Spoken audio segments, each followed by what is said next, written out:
શ્રી ગણેશાય નમઃ. જય શ્રી કૃષ્ણ. ઓમ ડિવાઇન કથામાં આપનું સ્વાગત છે.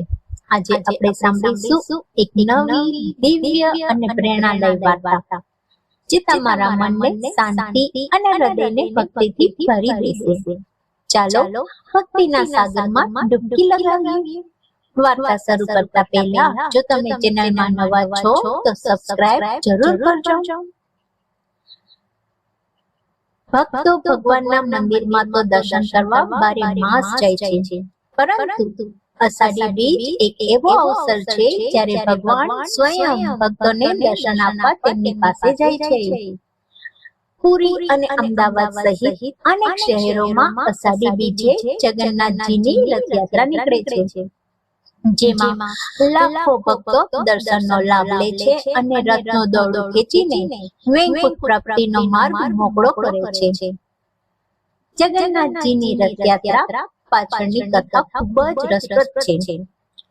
એવું માનવામાં આવે છે કે એકવાર દેવી સુભદ્રા પોતાની સાસરીમાંથી દ્વારિકા આવ્યા હતા. તેમણે પોતાના બંને ભાઈઓને નગર દર્શનની ઈચ્છા જણાવી. શ્રી કૃષ્ણ અને બલરામે તેમને એક રથ પર બેસાડ્યા અને તેઓ અલગ અલગ રથ પર સવાર થઈ ગયા. સુભદ્રાના રથને વચ્ચે રાખવામાં આવ્યો અને ત્રણેય ભાઈ બહેનો નગર યાત્રા પર નીકળી પડ્યા. સુભદ્રાજીની નગર યાત્રાની ઈચ્છાની સ્મૃતિમાં જગન્નાથપુરીમાં દર વર્ષે રથયાત્રા નીકળે છે અને 10 દિવસ સુધી ઉત્સવ ચાલે છે. શ્રી જગન્નાથ મંદિરમાંથી દર વર્ષે રંગે ચંગે રથયાત્રા નીકળે છે. રથ પર સવાર શ્રી કૃષ્ણ, બલભદ્ર અને સુભદ્રાજીનું દર્શન કરીને ભક્તો ધન્યતા અનુભવે છે. ધ્યાનથી જોવામાં આવે તો ત્રણેય મૂર્તિઓ સામાન્ય મૂર્તિઓથી એકદમ અલગ છે. રથયાત્રાની ત્રણેય મૂર્તિઓનો ઉપરનો ભાગ અધૂરો જોવા મળે છે. તેની પાછળ એક કથા જોડાયેલી છે. તે કથા પ્રમાણે રાજા ઇન્દ્રગમન પોતાના પરિવાર સાથે નીલાંચલ સાગર પાસે ઓરિસ્સામાં રહેતા હતા. એકવાર રાજા ઇન્દ્રગમનને ઈચ્છા થઈ કે ભગવાન જગન્નાથ, બલરામ અને સુભદ્રાજીને મૂર્તિ બનાવવામાં આવે તો. આ વિચાર સતત તેમના મનમાં ચાલ્યા જ કરતો હતો. એક દિવસ તેઓ આ જ વિચારમાં ડૂબેલા હતા.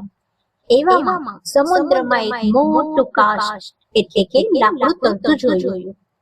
તેમને આંતરિક પ્રેરણા મળી કે આ કાષ્ઠમાંથી જ મૂર્તિઓનું નિર્માણ કરીએ તો. પરંતુ એક સમસ્યા ઊભી થઈ. તે હતી યોગ્ય શિલ્પીની શોધ.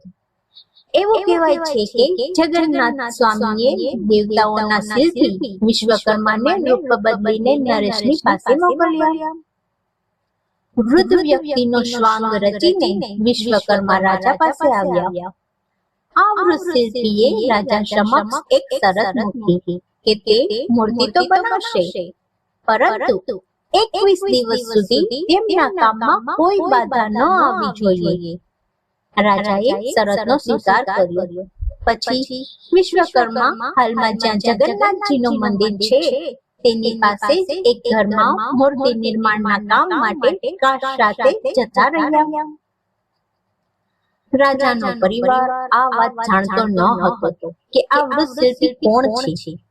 ઘણા દિવસો સુધી તે ઘરના દ્વાર બંધ રહ્યા.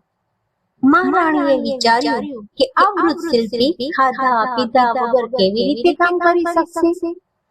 15 દિવસ વીત્યા પછી તેમને લાગ્યું કે વૃદ્ધ શિલ્પી ભૂખને કારણે અત્યાર સુધીમાં તો મૃત્યુ પામ્યા હશે.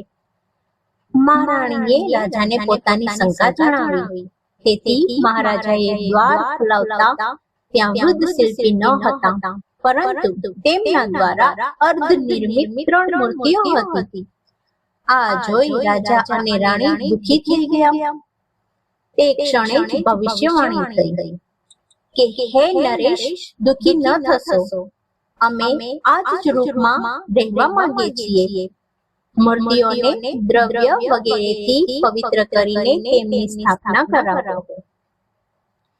હવે આ જ સાથે એક બીજી દંતકથા પણ જોડાયેલી છે, જેમાં નારદજીને વરદાન મળેલું છે, તેની આપણે વાર્તા સાંભળીશું. જગન્નાથની રથયાત્રામાં શ્રી કૃષ્ણની સાથે રાધાજી કે રૂક્ષ્મણીની જગ્યાએ બલભદ્ર અને સુભદ્રા હોય છે. તેની પાછળનો અને તેમની મૂર્તિ અંગે એક પૌરાણિક કથા જોડાયેલી છે. એકવાર દ્વારિકામાં શ્રી કૃષ્ણ રૂક્ષ્મણી સાથે શયન કરી રહ્યા હતા. તે દરમિયાન તેઓ ઊંઘમાં જ રાધે રાધે બોલવા લાગ્યા. મહારાણીઓને આશ્ચર્ય થયું.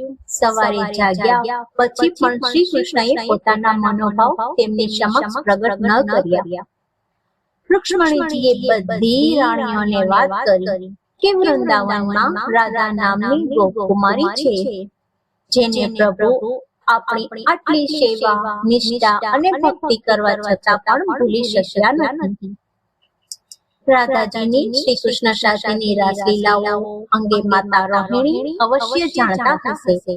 તેથી બધી મહારાણીઓએ માતા રોહિણીને વિનંતી કરી કે રાધાજી અને રાસલીલાઓ અંગે વધુ જણાવે. પહેલા તો માતા રોહિણીએ બહુ ના પાડી, પરંતુ મહારાણીઓના અતિશય આગ્રહને વશ થઈને તેમણે કહ્યું કે ઠીક છે, પરંતુ પહેલા સુભદ્રાને પહેરો ભરવા માટે દરવાજે ઊભા રાખો. કોઈ પણ અંદર ન આવવું જોઈએ. પછી શ્રી કૃષ્ણ કે બલભદ્ર જ કેમ ના હોય. માતા રોહિણીએ કથા સંભળાવવાનું શરૂ કર્યું. થોડી જ વારમાં શ્રી કૃષ્ણ અને બલભદ્ર ત્યાં આવી પહોંચ્યા. જોકે સુભદ્રાજીએ તેમને દ્વાર પર જ રોકી લીધા. પરંતુ શ્રી કૃષ્ણ અને રાધાજીની રાસલીલાની કથા શ્રી કૃષ્ણ, બલરામ અને સુભદ્રાજી એમ ત્રણેયને સંભળાઈ રહી હતી, જે સાંભળીને શ્રી કૃષ્ણ અને બલભદ્ર અદ્વૈત પ્રેમ રસનો અનુભવ કરવા લાગ્યા. બીજી તરફ સુભદ્રાજી પણ ભાવ વિહળ થઈ ગયા અને તેમના આંખોના ડોળા મોટા થઈ ગયા, હાથ પગ સંકોચાવા લાગ્યા અને અચાનક જ નારદજીના આવવાથી તેઓ પૂર્વવત થઈ ગયા. નારદજીએ ભગવાનને પ્રાર્થના કરી કે હે પ્રભુ, તમારા જે મહાભાવમાં લીન મૂર્તિ સ્વરૂપના મેં દર્શન કર્યા છે, તે જ રૂપના સામાન્ય જન માટે પૃથ્વી પર હંમેશા સુશોભિત રહે. અને પ્રભુએ નારદજીને વરદાન આપતા તથાસ્તુ કહ્યું. અને તે જ સ્વરૂપ જે અત્યારે જગન્નાથજીના મંદિરમાં આપણે દર્શન કરી શકીએ છીએ. આમ વિવિધ સ્કંદો, પુરાણો, શાસ્ત્રોમાં જગન્નાથજીની મૂર્તિના સ્વરૂપ અને રથયાત્રાનું અલગ અલગ વર્ણન અને કથા કરવામાં આવી છે. બોલીએ જય જગન્નાથ. આ હતી આજની અદ્ભુત વાર્તા. ભગવાન શ્રી કૃષ્ણની કૃપા તમારા અને તમારા પરિવાર પર સદા બની રહે. જો તમને આ કથા પસંદ આવી હોય તો વિડીયોને લાઈક કરજો અને તમારા પરિવાર અને મિત્રો સાથે શેર કરજો. કમેન્ટમાં જય શ્રી કૃષ્ણ લખવાનું ભૂલતા નહીં. આવા જ બીજા દિવ્ય વિડીયો માટે ચેનલ સાથે જોડાયેલા રહેજો અને તમારો સાથ અને સહકાર મને આપતા રહેજો. આપ સૌને નીતા ત્રિવેદીના જય શ્રી કૃષ્ણ. રાધે રાધે. જય જગન્નાથ.